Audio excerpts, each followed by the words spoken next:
E aí, pessoal do Universo Antari, sejam bem-vindos a mais um vídeo aqui do canal. E no vídeo de hoje eu trago uma temática um pouco diferente daquela que eu estou acostumado. Para quem não me conhece, eu sou Ryan, mas eu sou mais conhecido aqui justamente pela minha playlist, onde eu analiso todos os contos do Lovecraft por ordem de apreço pessoal, assim. Só que eu decidi fugir um pouco dessa temática hoje porque eu não consumo somente Lovecraft, eu consumo outras, como vocês podem ver aqui, atrás da minha estante. Eu consumo outras formas, outros livros, outros gêneros, mais especificamente as minhas áreas de consumo maior. O gênero que eu consumo mais é a fantasia, o horror e a ficção científica. E, consequentemente, eu acabo deixando de lado algumas outras obras que eu poderia fazer vídeo e tudo mais, e eu acabo perdendo essa oportunidade, sabe, de comentar com vocês. E algumas obras eu acho que vale a pena sim ter vídeo. Então esse vídeo é mais experimental, eu espero que vocês gostem, porque eu espero também que vocês tragam sugestões, se vocês acham que eu devo continuar com esse tipo de vídeo ou não, porque enquanto eu faço a playlist do Lovecraft, eu também acabo consumindo outros conteúdos justamente pela minha vida como leitor, né? Eu procuro sempre diversificar o consumo das obras, justamente para eu poder sair da minha zona de conforto, sair um pouco do que a gente está acostumado, apesar de eu me manter nesses três gêneros principais. Mas uma obra, para quem não sabe também, eu já li alguns livros de ficção científica. Eu gosto muito da temática de distopia, onde a gente tem geralmente um futuro que, apesar de avançado do ponto de vista tecnológico, é muito desigual do ponto de vista social, ou então a gente consegue enxergar outros problemas que são abordados dependendo do tipo de obra. E eu já tinha lido algumas outras obras, por exemplo, o Fahrenheit 451, do Ray Bradbury, Admirável Mundo Novo, do Aldous Huxley, Nós, do Yevgeny Zamyatin. Ainda falta ler, eu ainda preciso ler o 1984, do George Orwell, e ele seria a minha próxima leitura. Porém, esse livro aqui, Laranja Mecânica, do Anthony Burgess, entrou na frente, porque o modo como eu leio é muito genuíno. Então, assim, eu não fico fazendo listas, TBR, eu não sou desse tipo de leitor. Eu sigo a minha própria vibe. E eu já tinha assistido o filme homônimo do Stanley Kubrick, que é um filmaço, por sinal, mas eu tinha assistido há muito tempo. E eu queria saber como o Stanley Kubrick adaptou a obra. E a melhor maneira de você ver, né, de você conferir a adaptação é você consumir o trabalho original. Só que o que é interessante do Laranja Mecânica, antes de eu entrar para falar justamente da história, antes de eu começar a falar da história propriamente dita, o que é interessante desse livro aqui, para quem não sabe, eu li pela edição da Aleph, foi uma edição muito bem traduzida, por sinal, deixa eu ver aqui, tradução do Fábio Fernandes, não sei se vocês vão conseguir enxergar aqui, mas de qualquer forma está aqui a citação. Mas o que me fez ler esse livro é que, para quem não sabe, Laranja Mecânica é um livro de distopia, né, que foi adaptado pelo Stanley Kubrick, só que a edição americana, onde foi publicada, não publicada originalmente, mas quando fizeram a edição americana do Laranja Mecânica, eles suprimiram, não sei por que diabos, o último capítulo. Então, o filme do Stanley Kubrick, ele não tem também a adaptação do último capítulo, porque o diretor ele não leu a versão integral, a versão com conteúdo integral do autor. O que gerou um diferente tom para a obra. Então, no filme a gente tem uma pegada mais... não que aqui não tenha também, mas no filme a gente tem uma pegada mais pessimista, um desfecho mais pessimista.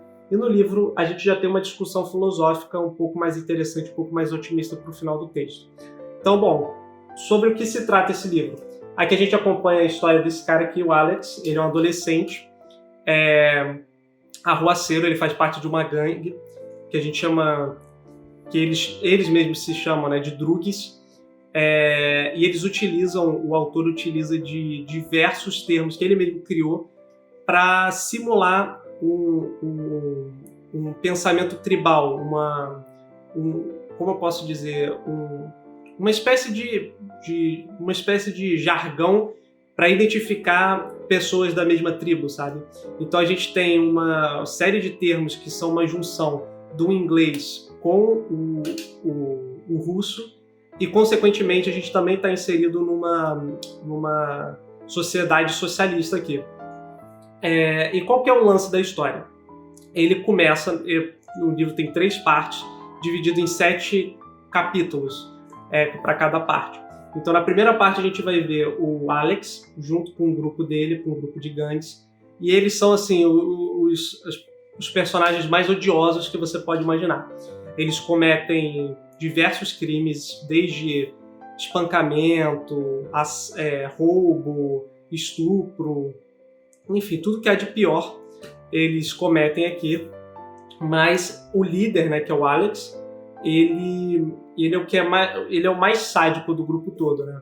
Apesar dele ser um personagem muito inteligente, muito, como eu posso dizer, ironicamente ele é muito sensível, ele tem um tato muito bom para arte.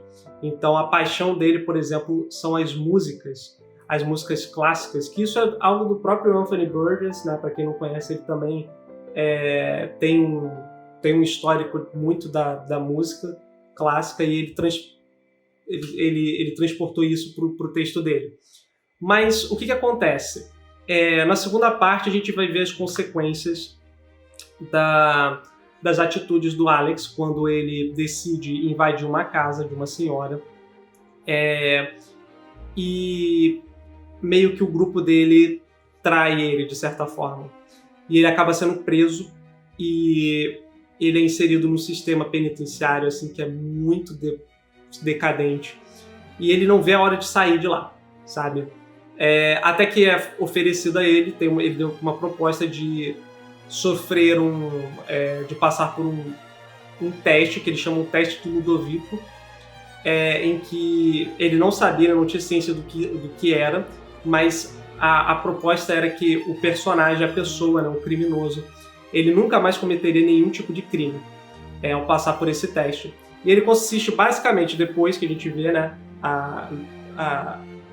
o processo, né, que é basicamente uma tortura, consiste justamente do personagem, ele fica preso a uma cadeira, os olhos eles ficam meio que abertos assim com pinças, e algumas substâncias são inseridas assim, são postas sobre uma mesa e tudo mais, e elas são dosadas no criminoso à medida que ele assiste e ouve uma série de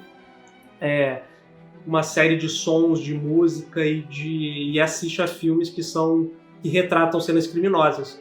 Então isso faz com que, somente ao pensar sobre qualquer atitude criminosa, o personagem ele entra num estado de pânico, ele entra num estado de ânsia, começa a sentir tontura, ânsia de vômito, ele passa muito mal, e isso afeta, consequentemente, qualquer atitude que ele tenha no que diz respeito a fazer mal a alguém.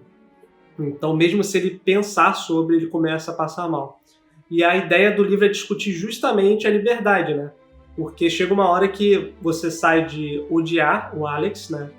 Acho que todo mundo que começa, apesar do livro ter aquela coisa pesada, né? Aquele tom pesado, um tom gráfico, ao mesmo tempo ele tem um quê de sátira muito forte, porque o personagem ele usa desses jargões, né? Que são de adolescentes, mas ele tem alguns jargões também que a gente poderia dizer até jargões quentistas, sabe? De literatura bem clássica mesmo, literatura tipo shakespeariana, essas coisas assim. Então, ao mesmo tempo que a gente sente um ódio por ele, à medida que o livro avança, você não deixa de sentir empatia pelo sofrimento que ele sente. Apesar de que a atitude dele, né, o próprio Alex, ele tenta burlar o sistema, ele diz que aquilo vai ser balela para ele, não vai mudar a maneira como ele enxerga o mundo. Mas, de fato, a tortura tem efeito, ele é liberado da prisão, e a gente vai vendo as consequências disso, né? Então eu não vou dar spoiler aqui do final, do livro, porque eu recomendo que vocês leiam também. É um livro curto, relativamente curto, mas é muito impactante. E o livro ele vai abordar nesse terceiro ato as consequências e discutir sobre o bem, o mal e o quão inerentes eles são para nós, né, enquanto humanos. Ele também vai discutir bastante sobre a liberdade, o que é ser livre, o que é o livre-arbítrio, o que é, digamos assim, escolher seguir o bem, escolher seguir o mal. A gente vai ter várias discussões também sobre igualdade social, sobre diversos outros aspectos políticos que eu acho muito interessante, que são muito à frente do seu tempo.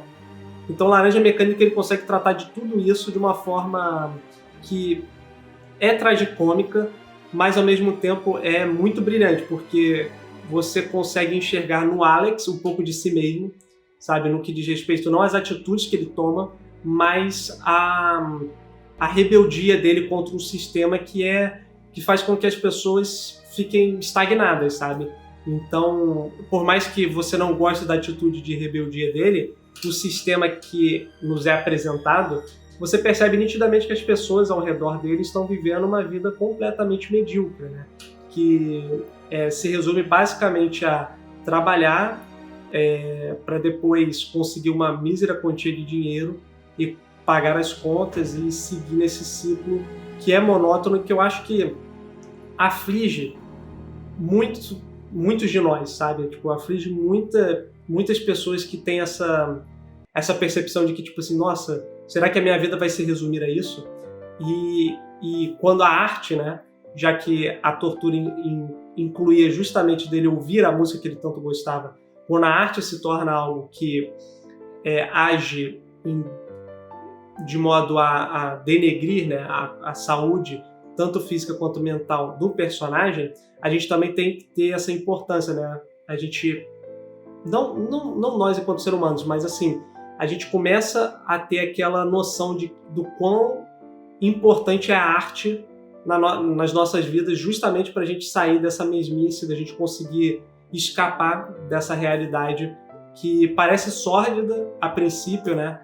Mas aí a gente vê, através justamente de trabalhos como esse, que ela também reflete um pouco de nós mesmos, sabe, dentro de si. Eu acho que é isso que dá essa sensação de tipo, estranheza, bizarrice, mas ao mesmo tempo admiração. Não é um livro fácil de ser consumido, porque a narração é em primeira pessoa e o personagem utiliza diversos termos que são muito complicados de você pegar no início, mas pelo contexto você vai se acostumando com a narrativa e ela vai seguindo de uma maneira muito interessante, porque é como se fosse um adolescente mesmo que está narrando o texto para você. Então tem diversos jargões, diversas frases, diversas expressões que dão um pouco de aquela coisa irônica para o texto, sabe? Mas ao mesmo tempo ele aborda temas muito adultos, e o final do livro é justamente isso, né? A gente acompanha o amadurecimento do Alex, que sai de um personagem odioso para um personagem que descobre a si mesmo, sabe? Enquanto adulto. E é muito interessante, então fica aqui a recomendação. Espero que vocês gostem desse tipo de vídeo, porque eu pretendo trazer mais de outras obras, de outros autores, autores um pouco clássicos. Tudo bem que eu já falei do H.P. Lovecraft, por exemplo, ele é um autor clássico, mas um clássico que foge um pouco das temáticas mais usuais, digamos assim. Então espero que vocês gostem desse tipo de conteúdo. Se vocês já leram Laranja Mecânica, por favor, digam aí nos comentários o que vocês acharam da obra, se vocês já assistiram o filme ou não. De qualquer forma, fica a recomendação. Então vamos discutir aí amigavelmente sobre as nossas opiniões. E se vocês quiserem discutir também de forma mais aprofundada, tem um grupo do Telegram do Universo Antares, e se vocês tiverem dúvidas, quiserem mais recomendações, eu posso dar para vocês lá no grupo. Beleza? Mas é isso, espero que vocês tenham gostado do vídeo e eu vejo vocês no próximo. Valeu!